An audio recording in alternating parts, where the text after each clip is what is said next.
What is up, everyone, and welcome back to the channel. Welcome to another video, and it's a bit of a vlog style video. It is a Saturday and I want to go maybe half an hour for a bit of a ride.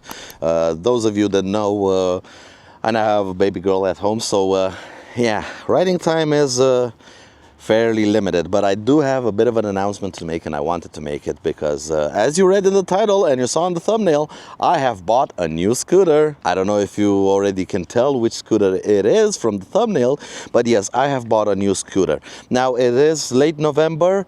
We're getting into December. Probably a lot of you are asking, where's Donnie? Where's Donnie? Where's the scooter you did the Cannonball? We already saw the Cannonball videos. Thank you for that. You were a bit slow with the editing. I know, I'm sorry. I do have a full-time job and a family, so time is limited. But yeah, I got them out. Thank you all so much for watching them. It seems like a lot of you have enjoyed the Cannonball video. And yes, Donnie is still the scooter that I have right here in my heart. But I got a new one because Donnie is still in Houston. Yes, in November, Donnie is still in Houston, and actually, let me pull out my phone. I want to give you real-time information. There we go. Donnie, on the 21st of November, today is the 22nd, is still somewhere in Houston. Still hasn't moved. There's a bit of an issue with the shipping, not the documents of the scooter or anything, that's okay, but of actually shipping stuff out of America. So we have a bit of problem with that. Donnie is still there. I'm in touch with Moto Freight. They assured me everything is fine, so I'm not necessarily in a hurry. I have other things to ride, but yeah, I don't have Donnie yet. I don't know when I'll have them. I'll have them at some point, but it is not at this moment. So for the past couple of months, I have been daily riding a different scooter. A scooter that I'm quite familiar with. I've been riding on and off for about 2 years. It has been part of the test fleet at work. And I have decided to purchase him because he was coming out of the test fleet. He was going to be put up for sale. I had expressed interest in the past about buying him, but never really materialized or put any money down.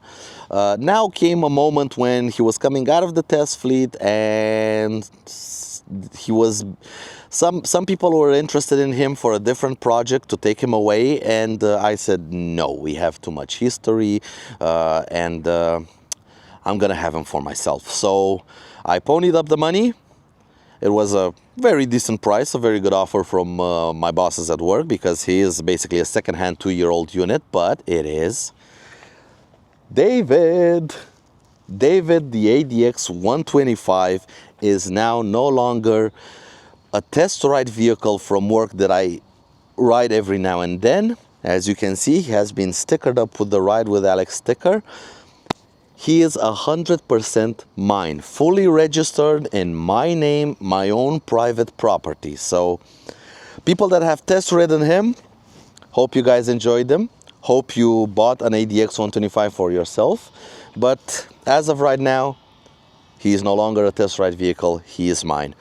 And why I wanted to buy this specific unit, this was the first unit to come into Romania in 2023 when the ADX 125 was launched. This was a test unit that came in about 3 months before we actually got the first container shipment of ADX 125s. The first units that came in the proper shipment were from VIN number 55,000, I think, something like that. So the 55,000th unit built, while this unit, this is number 106.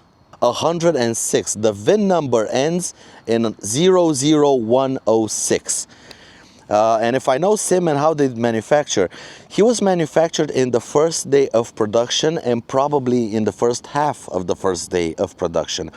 So he is a very early example of an ADX 125, almost in the first 100 ever built. And considering the ADX 125 is a huge success for SYM, I kind of wanted to have a bit of history, a piece of history. Plus, me and him, we got our own history. When he was brand new and still in his braking period, I did the braking period by taking him to Râșnov and then crossing the Predeluș Pass, which is a notoriously difficult off-road section here in Romania that people say it's only for hardcore off-road motorcycles, for enduro bikes, and yet he was able to cross it fully laden with luggage, and it was actually quite a lot of fun. Plus then we did our trip to Greece last year, where I met the winner of the Kaiji giveaway and gave him his prize. So we rode from Bucharest to Thessaloniki, and then back to Bucharest, about 1,500 kilometers in about 30 hours, with sleeping on the beach in Greece. That was wonderful. But I feel like we have more adventures together to do, so that's why I couldn't let him go. So I ponied up the money, I bought him, and you know what? Like I've said, I don't have a lot of time, so I'll put my helmet on and we'll get on the road. All right, let's start him up so we can warm him up a little bit. I think my keyless system, it does have the keyless system, and like I like it. I do have the backup key, but today it's been kind of finicky. So it's a 2-year-old system. I think it requires a brand new battery.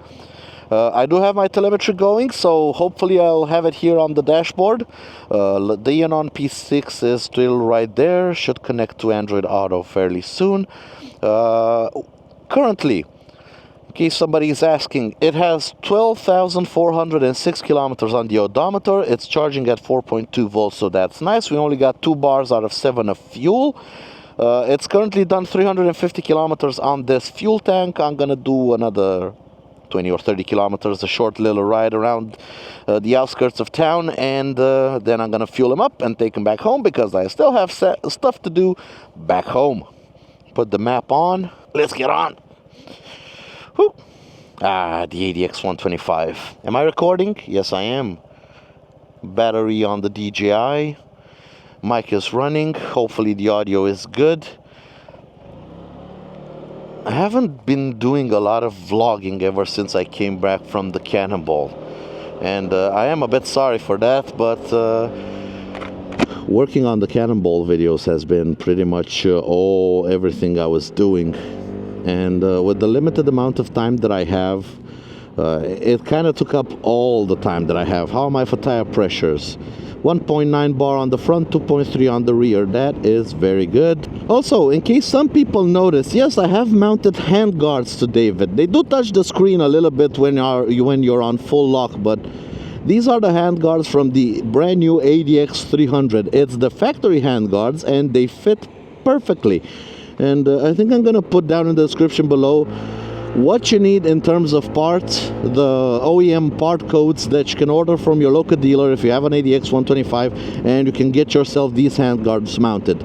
Like I've said, they may touch the screen a little bit, but they are very inexpensive and they look good. They look factory, because on the ADX 300, which uses the same bar ends and brake reservoirs, it uses these handguards, so that's why they look factory, because they are kind of factory. Now, up ahead it's the city, and I do not wish to go into the city. Let's try to... Welcome to Bucharest, everyone. They have nowhere to go, and yet they block us. We're gonna be here a while. Oh, here we go, a spot. Quickly move with the little 125cc, 12.5 horsepower engine.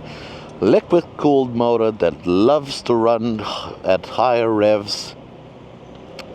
Puts down quite a bit of torque, especially down low. Whoa! Cars running into me. Like I've said, welcome to Bucharest, peeps. A lot of my latest videos have been from riding in the United States. Oh, we ride differently here. Oh, I wish Quasi would come here so we can ride together. Quasi and maybe Raj and maybe Neil. The whole gang, I should have them here. Should also have Mike here. Pissing excellence on Romanian drivers. That would be absolutely fun. But let's take David on the highway, because this is where this little scoot shine. And on the open road, as soon as I open him up and get him up to some speed, he just feels in his element. And that's so weird to say about a 125cc scooter. We do have the 15-liter fuel tank. Sim says it's a 15-liter fuel tank, but I ran him dry a couple of weeks ago. I ran him bone dry, as in engine stopped, left on the side of the road. I wanted to do a test, and then I pushed him the last little bit, because I was basically, when he was very low on fuel, I was just circling a fuel station, and I was able to put in 15.5 liters of fuel, 15.5. With that with that kind of a fuel tank, this thing on the open road, especially when it's warm. Now it's not really all that warm. It is a little bit cold. This thing will do about 500 or 600 kilometers on a tank, easy. But as we're getting on the highway, it's kind of becoming obvious why I wanted to have David in my fleet. Now, Donnie usually likes to run at about this kind of speed. 95 to 100 kilometers indicated, about 85 to 90 real world speed. Well, David is currently turning 7600 RPM, 7700 RPM. Engine is nice and cool, and if we keep steady on the throttle, we can even get him a lot faster.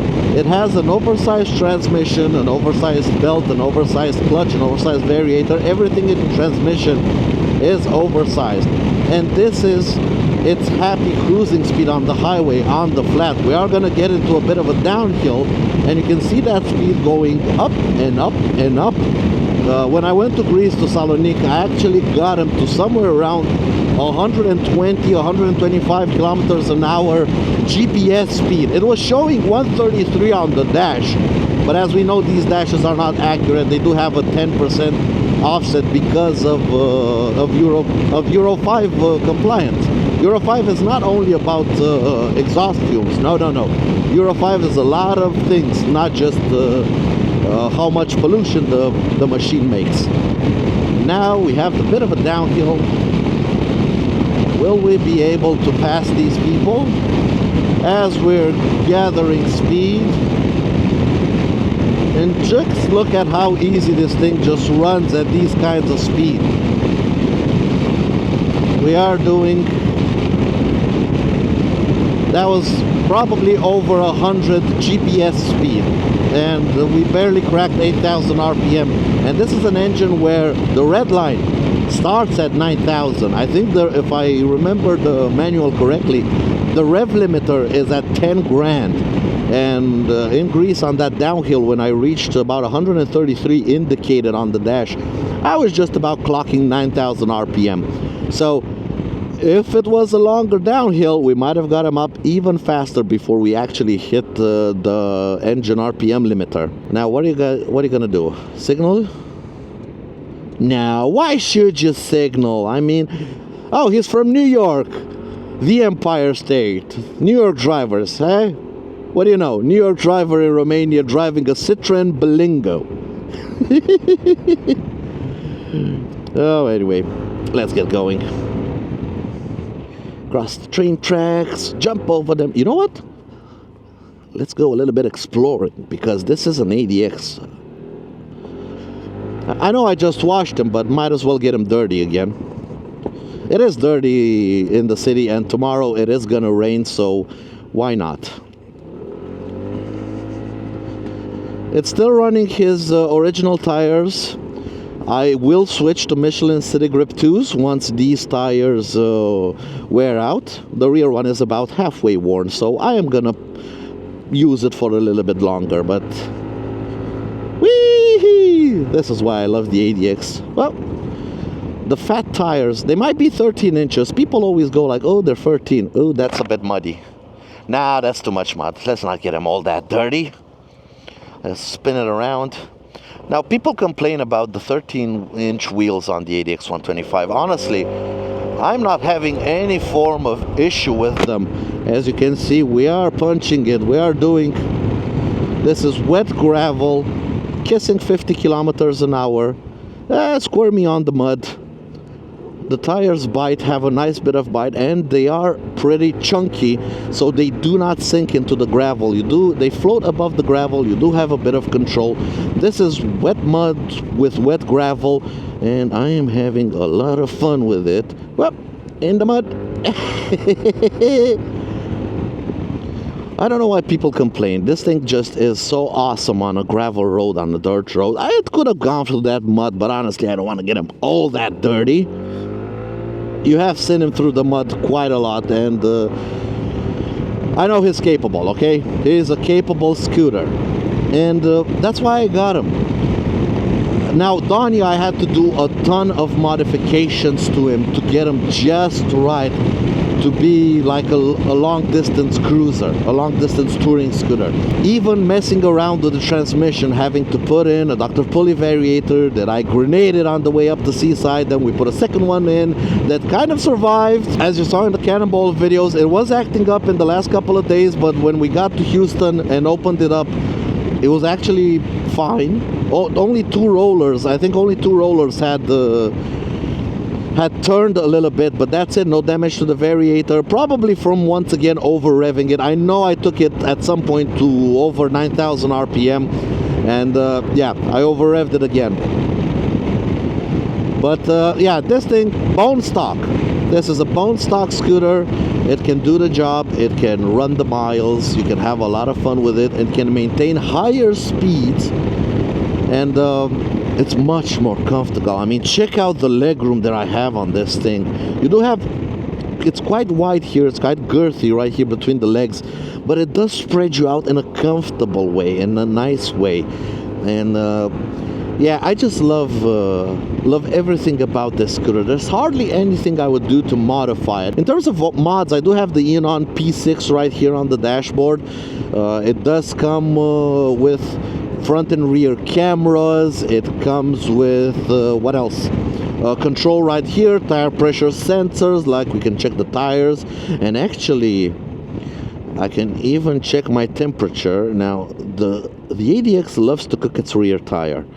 Let's take, should we take a right? Yeah, we'll take a right here. The ADX really likes to cook its rear tire, and we can see here 36 degrees on the rear tire, 18 degrees on the front one. We've already covered 10 kilometers in 13 minutes of easy leisurely riding. So this thing covers ground like nothing else. We do have also a GPS antenna. Again, welcome to Romania, horse and carriage, carrying wood and scrap metal. Hold on, let's get the overtake in. Punch it, David! Back to our map. Plus you get the 7-inch screen right here, which I have upgraded. They have sent me the upgraded version with the 700 nit display, and currently in the sunlight and everything I can clearly see my screen. I can see my navigation. This upgrade made it absolutely perfect, and it's not gonna come off this unit anytime soon. The dash, the regular dash, is a 5-inch display, and honestly I think this is like a 2000 nits brightness. The screen for the dash, the OEM screen on the ADX, is gorgeous. It's drop dead beautiful. No matter how much sunlight beats down into it, you can see it clearly. Other modification, we do have the Innov third eye system right here as a blind spot monitor. I don't have heated grips on him. I am gonna put at some point a set of Oxford heated grips, but I don't have any long distance road trips planned for this winter, so especially not with the ADX 125. So I'm not in too much of a hurry to put in a set of heated grips. The handguards, like I've said, I do have the OEM rack on the back with the GVB 45 Plus top case and an extended windshield. Again, factory option 59 centimeter extended windshield. And that's about it for mods. I don't know what else I could do to him. The only thing I'm thinking about, there is on SYM's website, there is an ADX 200, which in reality is a 175cc liquid-cooled engine, which is based on this 125cc engine. Actually, they're both based on the 150, which we never got here, and we're never gonna get the 175. We only get the 125 here in Europe. For the 125, they took the 150, made it smaller. The 150 made about 15 horsepower. This now makes about 12 and a half. And for the 175, they took the 150 and made it bigger. And that thing puts out 18 horsepower and about 17 newton meters of torque. And let's just say I could have access to all the parts that are different from this engine to the 175cc one in, say, about 6 months if I order them now from the SYM factory. So I am thinking about it. I am thinking about maybe upgrading this little scoot from a 125 to a 175, getting him up from 12 horsepower to 18 horsepower and 17 newton meters of torque. And with that kind of power, I think this would be just the absolute perfect little adventure touring scooter, because it's small, light and nimble, to where you can have fun even in a small village like this. So no matter where you find yourself on the open road, you are having fun. Plus you get that sense of you're on a small little machine. It's that intimacy of you and the machine when it's so small and light. That's what I had with Donnie on the Cannonball, and that's what Aaron had with his PCX, and Neil had with his S-Max, and again Raj had with his PCX, and Mike with his Vespa. It's the size of the things. They're so diminutive. It becomes... It's like going on a long trip. Instead of going on a proper big horse, you go on a donkey. You probably think it's not going to make it, but when it does make it, it kind of becomes your best friend. And the bond, the relationship you build with it on the road, it's just something else. I've toured on big bikes, and it's not the same as on something like this. Even my Zontes, my 350E, that is a big maxi scooter, supremely comfortable, and it will hold 140, 150 kilometers an hour on a motorway or on a highway, no problem. It will go down the road like its pants are on fire. But I took him to Athens once. We got from Bucharest to Athens in about 12 and a half hours, something like that, 13 hours. And although it was fast and enjoyable, there just wasn't that connection. Very capable machine, but our souls did not connect, if you know what I mean. Whilst with these things, as soon as the scooter is a small little 125, 150, or the motorcycle, you can ride a 150 or a 200 motorcycle, something in that region, like up to 20 horsepower. That's when it gets intimate, because it's not overpowered. You can ride it flat out most of the time, and you feel like it's giving it all, you are giving it all, and you're both having the time of your life. And this thing with 18 horsepower, oh, that would be something. That would be something quite special, because the main caveat of this thing is once you get up to about 100 kilometers an hour, that's kind of where it all ends. As you can see on the flat, when I was on the highway, it could get up to 105, 106 indicated on the dashboard. That's about 95, 96 on the GPS. You probably saw it on the telemetry. But that's about it on the flat. Once you get a bit downhill, you can gain some speed. It is able to keep that speed once you gain it, but you can't accelerate to 110, 120. So when you're on the highway and you really want to cover some ground, you can't accelerate. Plus, when you get up in the mountains, hills are difficult with 12 horsepower. But 18, that would fix a lot of stuff. That would just make it absolutely awesome, both on the highway, and it would have the ability to climb hills. Even as it sits, sometimes when I was doing off-road, taking this thing up some gnarly inclines, the engine was struggling for power. I mean, it's so tall, the gearing is so tall that you can under-rev the engine trying to get up a hill. So that ain't good. It needs a little bit more torque, it needs a little bit more power. So I might as well, I am gonna try to order the parts and see if I can turn this thing from a 125 to a 175, and then I'll have a full guide for you guys, for everyone that has an ADX 125, how they can upgrade it to a 175, and the cost and everything. Again, I am gonna try to use only OEM factory parts, so there's no Dr. Pulley, no Malossi, no nothing. Just OEM factory parts, just a straight swap, kind of like a OEM modding. Just turning this thing into an OEM 175. Because I think that would be just the bomb. And I think now I have to head home because it's 3:30 and it is getting late in the day. The sun is gonna set very soon, and I did promise Theo I am gonna take her out for a little bit. Hopefully she got her afternoon sleep, because we don't get along when she's tired. Her brain stops functioning, her brain stops braining, and I don't like that. So yeah, I gotta head home. Now, before we get home, we still have a couple of minutes left. I want to address, I got a couple of questions. What's the next trip? When are you leaving for your next trip? Two issues. One, unlike other YouTubers, I am not a full-time YouTuber, so I do this as a hobby on the side, and I am definitely not a full-time YouTuber. I have two girls at home, a 6-year-old, she's about to be 6-year-old in 2 months, and a 1-month-old. So a lot of work to do at home, plus a full-time job at the importer for SYM here in Romania, and it is a pretty key position, so it's very difficult for me to take time off work. But the second biggest reason is,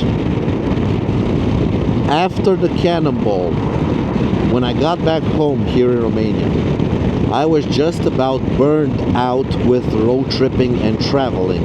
And as far as I know, Quasi the same, hasn't had any form of a road trip or anything ever since we finished the cannonball.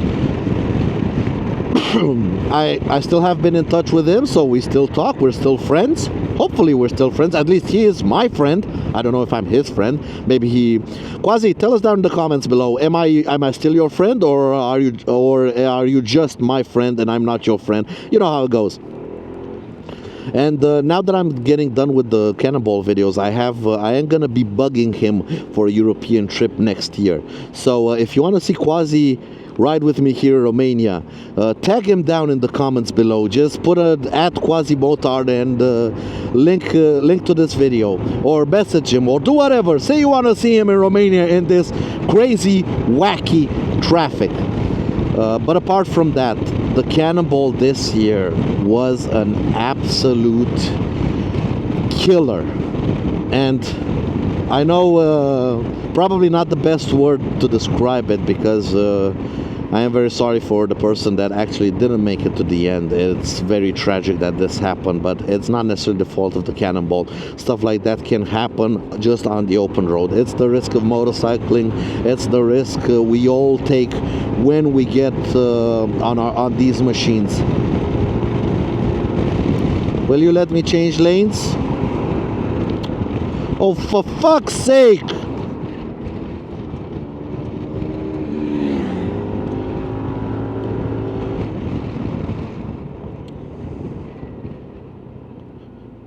Seriously, people just have no patience whatsoever. You know what I'm gonna do?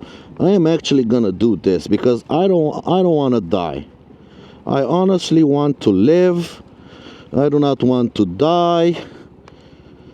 There we go. Go kill somebody else. I don't want to die. You signal, you want to change lanes.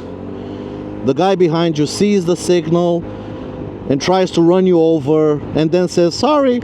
Sorry for what, dude? I mean, come on. It's a Saturday. Where the F are you hurrying? And now he's changing lanes and driving the speed limit and taking it easy.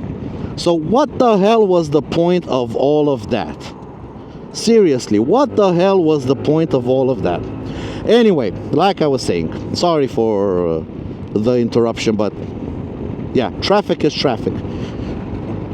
The cannonball was absolutely brutal this year. Plus, me and Quasi, we did a pre-cannonball going from Houston up to Seaside again in 8 days. So we did like 5,000 kilometers in 8 days to get up to Seaside, and then 6,500 kilometers to get from Seaside to South Padre Island. And then we drove the last 550 kilometers from South Padre back to Houston. So by the end of it, we were just about done with riding the scooters. We were just about done, me with riding Donnie and him with riding his PCX.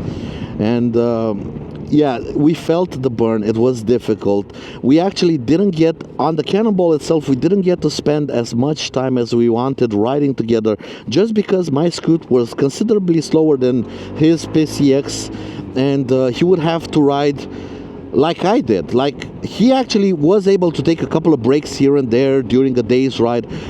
With my speed and the distances we had to cover, there was no point there was no possibility for me to take breaks. I just rode and rode and rode. I ate while moving, I drank while moving. And when I was done with it, I was completely burnt out. And only now am I starting to get the itch again for a road trip. But it's not the full itch, so it's not like, oh yeah, I can hardly wait to get back on the road. No, it's more of like a nice little trip would be nice, a day or two maybe. That would be nice. But if I can't do it, if I can't go this weekend, then yeah, so be it, maybe next weekend. I don't have that burning desire just yet. But it's probably gonna come. Probably in the spring, I am gonna have a burning desire to get back on the road, and I'll see how I can get a bit of time. And that's why I want to get Quasi down here, because I really want to do something like a tour of Romania or the whole Balkans, with Greece, with Albania, with Croatia, with North Macedonia. Just get everything in. That would be nice. And something like 200 or 300 kilometers a day where we can actually stop and talk to people and have a bit of fun and get to know people and get to know our environment.